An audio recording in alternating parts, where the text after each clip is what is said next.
పొలవటం జరిగింది.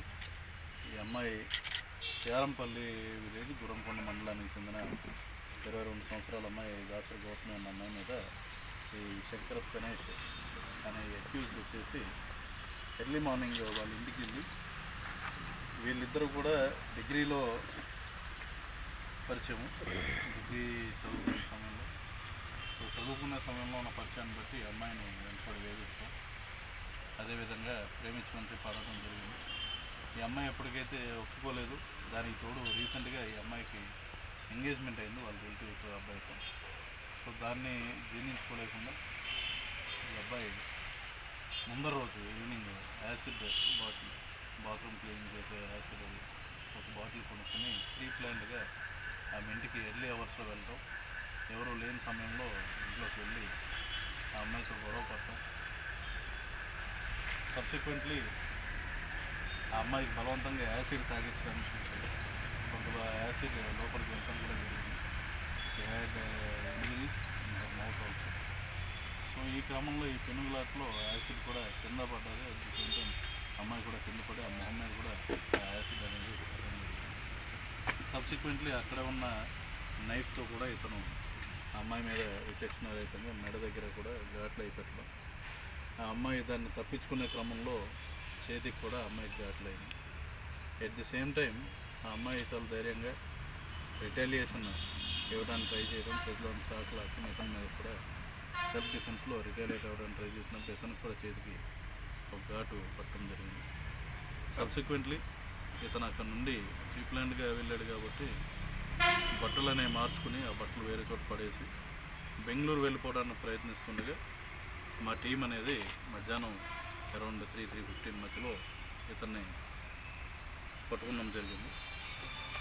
దీంట్లో ముఖ్యంగా చూసుకుంటే వితిన్ అవర్స్ అంటే మధ్యాహ్నం ఎప్పుడైతే మేము పర్సనల్గా హాస్పిటల్కి వచ్చాను, అంతేకాకుండా మా వాళ్ళందరూ కూడా మార్నింగ్ నుండి right from morning Madanapalle DSP గారు, అదేవిధంగా లోకల్ ఇన్స్పెక్టర్స్ అందరూ కూడా డిఫరెంట్ టీమ్స్ కింద ఫార్మ్ అయ్యి డిఎస్పీ గారు, అడిషనల్ ఎస్పీ గారు పర్సనల్గా హాస్పిటల్ దగ్గర మానిటర్ చేస్తూ ఆ అమ్మాయికి బెటర్ ట్రీట్మెంట్ ఇప్పించే విధంగా పోలీస్ డిపార్ట్మెంట్ ముందుండి కృషి చేసింది. అంతేకాకుండా వాళ్ళని పట్టుకునే క్రమంలో వాయల్పాడు సిఐ చాలా చాకచక్యంగా వ్యవహరించి ఆ అబ్బాయిని టైంకి పట్టుకున్నాడు. అదర్వైజ్ కొద్దిసేపు ఉంటే బెంగళూరు వెళ్ళిపోవడానికి అతను రెడీ అవ్వడం జరిగింది. సో ఆ వెళ్ళిపోయే క్రమంలో టైమ్లీ అప్రిహెన్షన్ అనేది జరిగింది. తర్వాత సబ్సిక్వెంట్గా ప్రాపర్గా టైమ్లీ అప్రిహెన్షనే కాదు, within this 24 hours police technical details collect చేసాం. ఆ బ్లడ్ స్టెయిన్ క్లోత్స్ ఏవైతే ఉన్నాయో అవి కలెక్ట్ చేసాము.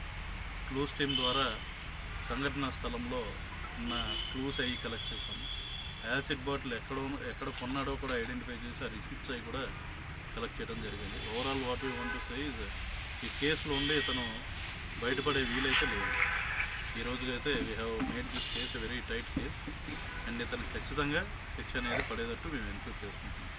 సో ఏపీ పోలీస్ తరఫున ఏంటంటే we have ensured timely apprehension of accused and we have made the case in such way that she gets justice in time. అంతేకాకుండా ఇక్కడ నుండి బెంగళూరుకు కూడా పంపించడం జరిగింది అమ్మాయిని బెటర్ ట్రీట్మెంట్ కోసం. ముఖ్యంగా వాళ్ళ పేరెంట్స్కి వాళ్ళకి మా వాళ్ళు దగ్గర ఉన్న వెహికల్స్ కూడా అరేంజ్ చేసి పంపించారు. So in that way I congratulate our team. And more than this అన్నిటికన్నా ఇంపార్టెంట్ నేను ఇక్కడ ఈరోజు చెప్పదలుచుకున్నాను అంటే నేను ఒక రెస్పాన్సిబుల్ రిపోర్టింగ్ అంటే ఎలా ఉంటుంది అన్నది ప్రెస్ తరఫున మంచి రెస్పాన్సిబుల్ వే ఆఫ్ రిపోర్టింగ్ అన్నది నిన్న చూసాను.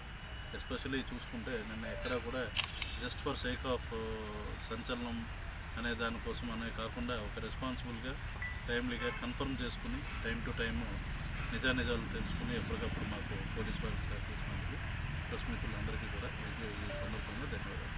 Thank you. సార్ ఒక్కడే ఉన్నాడా? ఇతనిపైనే ఉన్నా పాత కేసు ఇదే ఫస్ట్ ఏంటంటే మాకు ఈ అమ్మాయి దక్కట్లేదు కాబట్టి వేరే వాళ్ళకు కూడా దక్కకూడదనే ఉద్దేశంతో ఇట్స్